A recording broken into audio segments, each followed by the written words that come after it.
In the last garden update video, you saw how my soil chili plants are getting on. Today we're going to be checking in on my hydroponics chili plants. We're also going to be clearing out the polytunnel, which is where I set up most of my hydroponics plants throughout the season once they mature. We're going to see how I prep for that. And we're going to be looking at some automation, some pH and EC monitoring that, well, hopefully it's going to make my life a little bit easier through the season. So if you're just curious about hydroponics chilies and you want to learn a little bit more, then today's video is just for you. Down the back here are my hydroponics plants, and they are looking gorgeous. Look at that growth. So these were only started about a month ago, maybe 3 weeks ago, and you can see the growth on it is just amazing. And I'm not even using a full EC nutrient, so full strength nutrient right now. I'm using something very basic, to be honest. It's actually from IKEA, good old Vaxa or Voxa. Now I wish IKEA still made this stuff, but I like to use it. I bought quite a few bottles of this before they stopped making it. And it's just a very basic nutrient, but it works well for the seedling phase. And you can see, obviously, the proof is in the pudding. I haven't done anything too special with this. So these plants are doing well. You can see down here, there's quite a few that haven't come up, but that's kind of to be expected.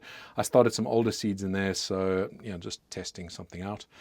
But there's more than enough plants here for me. Now, these probably should have been potted up a little bit sooner than today, but, well, I was waiting to make this video for you guys. So we're going to see how I pot these up. Far more straightforward than doing soil ones. So of course, I like to keep things organized. I use Seedsio. This is the application I created. Go check it out if you haven't already. This is tray T14, which you can see by the tag back there. 3 down, 1 across is the ring of fire. And yeah, I planted that February 26th, so it's been a little while. About a month, yeah, so that's about right.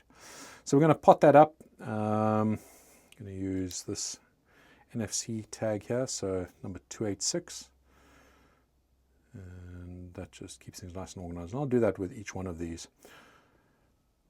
So there you go. That is now set to pot it up, so we can grab that out and see the root system there is looking lovely.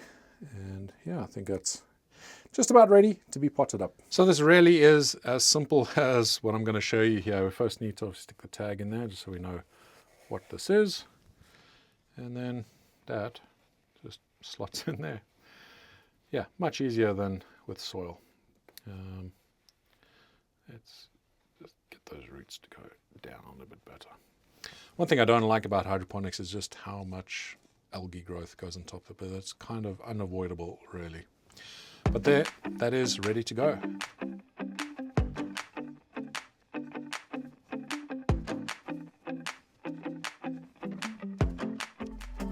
So there you go, 4 of them potted up just like that, so nice and easy.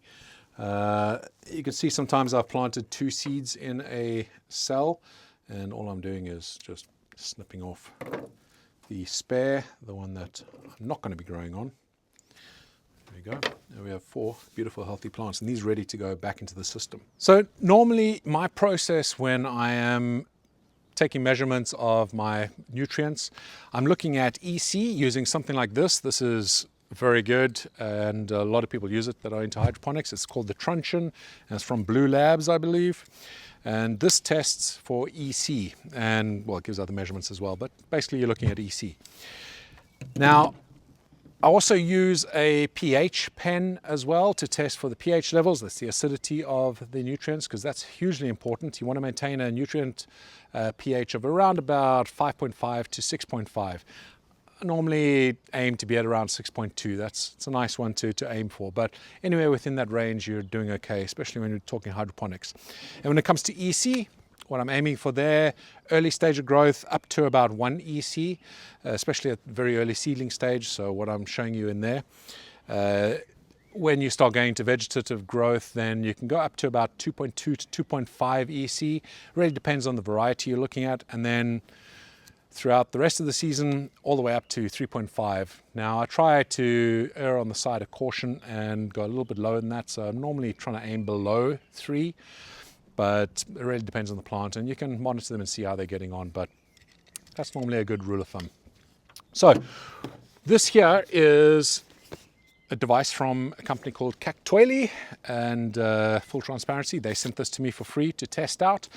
I'm really keen to see how it works. Now the nice thing with this is you can just leave it inside your nutrient solution and you'll get your readings constantly, and I think gives you a consistent reading so you can keep on top of things. To be honest, most people, including myself, get a little bit lazy when it comes to monitoring their solution, and that can be problematic. You're not going to have optimal growth if you do that.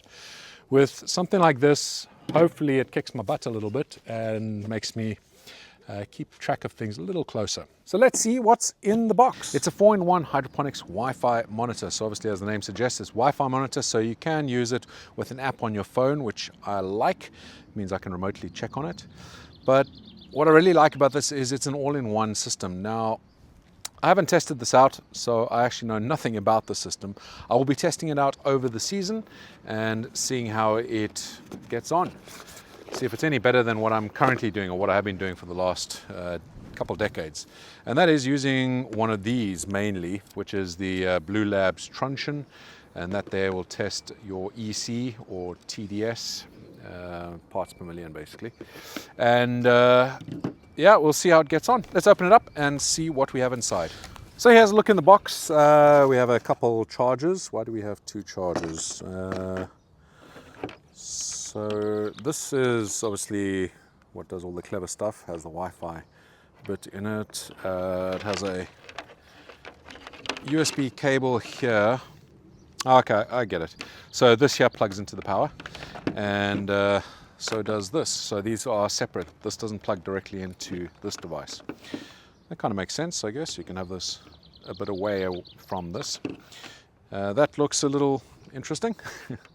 It's got a cap on here, so you can store it using some storage liquid, because these bits over here are rather sensitive. And I'll put this on there. So I had a quick look in the manual, and this probe here, it says while it is waterproof, which you can see it's kind of sealed over here, it doesn't recommend submerging it fully. So it says go about halfway. So this is the first little challenge I see, just with the way that I grow, especially with ebb and flood. The whole concept of it is I'm emptying out a reservoir and then filling it up again. Now, if that is the case, and I put this in a fixed position, let's say I have this on and it's stuck to the side somewhere, that there's going to be dry for a good part of the cycle.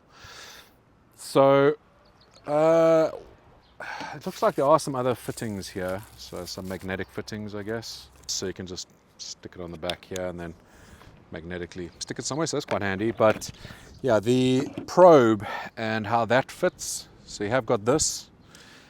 I think I'm gonna make something up myself, but I would recommend, if you guys are listening to me from Kactoily, what I would recommend is a little float. So I'll probably get a little, one of those so long tube float things that you use in the pool. Just cover this over with a float so that it can maintain the same depth no matter what, because it'll be floating in the water. So I'll just put some sponge around there and let that float up and down inside the water. I think that will work quite well, and it shouldn't be too expensive to include that in the kit. So hopefully you guys listen and it's something you can add, because a lot of us are growing with an ebb and flood system, which if you haven't seen one, I'll show you a little bit later when we go inside my polytunnel. So let's test this out, see what it does, and see how it does it. So instead of plugging this directly into mains power or one of these little sockets, which won't work for me anyway because I live in the UK, I've just used a battery pack here, so we can just plug this straight in. We're going to use some bottled water just so we can test out the measurements here. We'll put 1 liter in here. The reason for 1 liter will be obvious in just a minute.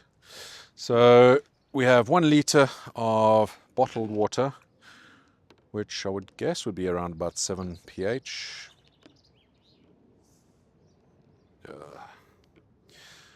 So that there is reading 7.47 at the moment. Let's see how it settles in. It doesn't provide instant readings. I think it obviously sends a signal every now and then. Interesting. So this has 93 parts per million in terms of TDS. It is mineral water, so I'm guessing it has got some stuff in there. So the bottle water reckons it's a pH of 6.47, and obviously there are some bits and pieces in there, nutrients, or not nutrients, minerals, being mineral water and all. Let's check with the truncheon and see what we get. That's sitting at 100, which is roughly, so 100 parts per million, or a 0.2 EC. So yeah, 100 parts per million. And this is saying, I don't know if you can read that from there, but 94 parts per million. So it's pretty spot on. The pH is not 100%, at least at the moment. That could be because of my little jug here, but I'm not too worried. It is going down again there. Okay, so what we're going to do now, so we've tested this, the parts per million at 100. So just remember that, and the EC of 0.2. We're going to add some nutrients. I use this in the beginning part of my season just for young plants. I don't use it later on because I'd have to use too much, and also it's just not the correct breakdown for more mature plants. Let's take this out for now. This is why I have 1 liter in here, so I can measure the right amount. So the instructions say 4 milliliters per 1 liter. So 4 milliliters of this for 1 liter of water. This isn't exactly 4 milliliters, this is 5 milliliter. I can measure over there. It's not going to be spot on, but we should get at least a correlation between what I get on my truncheon lab, which I know is accurate, and what the Kactoily says. That's 5 milliliter. Okay, let's see what that's done to the truncheon lab. We'll give it a stir with it actually, that'll make it handy. So you see there it's shot straight up, EC of about 1.2 to 1.4, which for young plants is perfectly fine. The maximum I go to, because I know there's going to be a question I see in the comments, when I'm growing fully with fully mature plants, I won't ever exceed 3, but normally I'm aiming at around 2.2 to 2.4 EC. I find that a good sort of average to go for. But yeah, that's looking good. 1.2 to 1.4, and let's see what this is saying. Let's see how quickly it gets there. The screen is nice, it's just in direct sunlight, it's a bit of a mission to read. So yeah, it isn't the quickest to get a reading, but the fact is you're going to be having this inside the liquid the whole time, so you'll always have a reading. And that is saying at the moment 655 parts per million, or 1.31 EC. So pretty damn close. We said between 1.2 1.4, and this is at 1.31, so perfect. And you can see the pH has come down, and part of that is because the nutrients, when you add nutrients, it is going to bring the pH down most of the time. Nitrogen is acidic, well, most of these nutrients are quite acidic, so it does bring it down. And yeah, it's not a bad pH. Normally my pH, again, I would be aiming at around 6.2 to 6.4, but as these plants mature, you're going to be putting more nutrient in here, which means you are going to bring down the pH naturally anyway. And I don't use bottled water when I'm doing this. I use rainwater, which tends to be more acidic anyway. But yeah, so far so good. I'll update you through the season in my garden updates as to how this goes and if it actually makes my life any easier. Because right now, it's very easy to get lazy when you are monitoring pH and EC with hydroponics, but with this here, it pretty much does it all for you. So we'll keep an eye on that. Things are looking a little rough in here, but not to worry. We've still got about a month, maybe 3 weeks before I need to get things in here, and I need to start clearing it out. Obviously, I've just left these things from last year to just pretty much die on the stem. When I was talking about before with the ebb and flood, this is my reservoir, which I need 2 hands to open. Give me 1 sec. As you can see, the reservoir, there still has some liquid in there. I need to give this a good clean as well. But this essentially has water filled up to here. The nutrients will stay in this. This, I think, is 700 liters. Yep, it is. So 700 liters is going to have just plain rainwater in there. I'll mix in my nutrients, make sure the pH is correct and everything is right. And this is where I will have the meter that we're just looking at, the Kactoily. And what happens with this system is it's an ebb and flood system. So what happens is the nutrients will pump out of there into this bucket. This bucket here acts as a master reservoir, and all these other containers will basically fill to the same level that this fills to. So this fills up, there's a couple float valves in there. There's a pump in there as well, which is for the next part. But the float valve will just manage where the water level is going to be. And that's what floods all of these. They get all the nutrients they need. It stays flooded for about 20 minutes or so. And then I do a drain. So flood and drain, or ebb and flood. This here, then the pump that's in there will then pump the nutrients back out into the reservoir. So you can imagine what's happening now. This is emptying out and then flooding up. And if it's constantly doing that and you have the monitor in a fixed position, then it's just not going to work really. So I need to put it on a float, and I really do hope that Kactoily pay attention, because I'm sure there's going to be plenty of other growers just like me. So I wanted to show you how I prep for the season. It's pretty straightforward, to be honest. I grow inside this hydrogen media, which is an inert media, and this is what absorbs the liquid. It holds some moisture, but mostly it stays quite dry. When this thing floods, again one-handed, when this floods, there's two buckets. It floods up, and this absorbs a lot of the moisture, and the root system inside here, which in that one is rubbish. The root system inside here is going to absorb all the nutrients and water that it needs. When it floods back out, it pulls air back into the system, and obviously the roots are going to be really nice and happy. That's why I really do love ebb and flood. So let me show you how I clean this out and get ready for the season.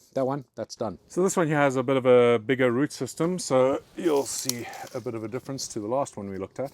Because we can take the buckets out, everything gets contained in here. Now, obviously, as it gets later on in the season, you do have this problem where the root system comes out of the bottom, and that can clog the system. So before we clean this out, let me show you what it looks like inside this. Actually, I have replacements of these. This here is like a copper sort of, I guess, filter, and that there stops the roots from getting chased down into the pipes and then clogging everything up. So yeah, I'm going to be replacing some of these because unfortunately they're not very robust, as you can see. So I'll be replacing all of these, and I do that probably once every 2 or 3 seasons. So essentially all I'm doing, taking this out because I want to make sure I keep all the hydrogen. It'll be easier if I take away some of that, so we don't mix that all up in hydrogen.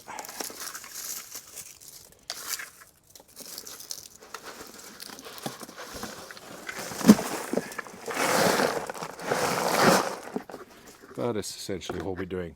You can see the root system underneath here, that is dead. Get rid of that. This year, I would recommend giving these a good clean. You never know, especially if your plants have been diseased at all, you definitely want to give them a clean, but I'll give them a good rinse before we go. But my immediate concern here is actually just regaining all my hydrogen.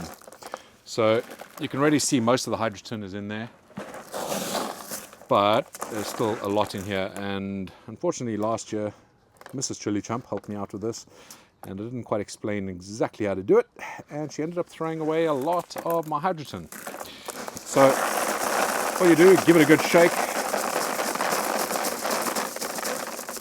and you get the vast majority out nice and easily. It's all hiding inside there.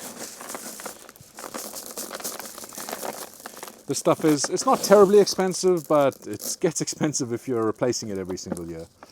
And there's no reason to do that. So yeah, this is all I'm doing with each of my plants. I mean, if I throw away some of the hydrogen, I'm not too fussed, but as you can see, it's not difficult to get the majority out. And there you go, that's the root system from a plant. So this here, again, it's up to you. I'll put this in a big barrel and I'll give them a good rinse as well. You can use a few different things. Hydrogen peroxide is a good one, concentrated hydrogen peroxide, and that won't damage your plants when you use this again, but it will kill off any of the pathogens that may be in here. So hydrogen peroxide, a very strong concentration of that would work well. That's probably the main one I'd recommend. But there you go. And then when I'm done, this here gets poured straight back into this and ready for my plants that I'm going to be putting straight back into the buckets to grow in on the season. So we have about 34, 35 hydroponics plants in here. We also have some raised beds in there, so there are some other plants too. But those 35 plants really do produce well, and of course I love growing hydroponically. So we'll keep an eye on that through the season as well during my grow updates, and we'll see how they get on. But I expect in the next 3 weeks or so I'll be putting out my plants into the full system. As at the moment obviously they're nice and sheltered inside the potting shed. In fact, a little bit of filming magic here. Today is actually about 4 days or 5 days since I started filming this video, which may be apparent from my haircut. But let's go take a look at the hydroponics plants that I showed you at the beginning of this video and just see how quickly these things grow in the space of just, well, 4 days, yeah. So let's get back inside the potting shed and see how we're doing. This is the growth we have. I was filming this on Sunday morning when I started. Today is Thursday, and even I can see the change in the growth here. Well, the first thing you'll notice, obviously, I have put them all into the bigger blocks, but even so, I mean, wow, they're looking beautiful. Look at those up there. Stunning, lovely color. And like I mentioned a little bit earlier, all I'm using is the Vaxa, whatever you want to call it, nutrients, which are nothing special, but I mean, they're doing a perfectly good job here. I can't ask for better growth. And yeah, these are all looking beautiful. So we obviously have some smaller plants here. I just decided to pot up all of them, even the ones that weren't necessarily growing as quickly as the others. So those 3 at the back there, you can see, are a bit smaller, but still they're growing nicely. And the bigger ones, they're doing fantastically. Well, there you go. It's a quick look around my hydroponics setup, and it's exciting. The season's getting underway. We have some beautiful weather outside. It's been sunny for the last 4 or 5 days, so it's a bit of a shame to have them indoors here. But with the UK weather, that sunshine could very quickly turn into cloudy days and rain for the next week. So I'm not going to rush to get them out of here. The temperatures are still quite chilly, so, well, excuse the pun. We're just going to wait a little while. We still have to wait at least to the middle of April, but like I mentioned before, probably 3 weeks time, which is, well, a week before the end of April.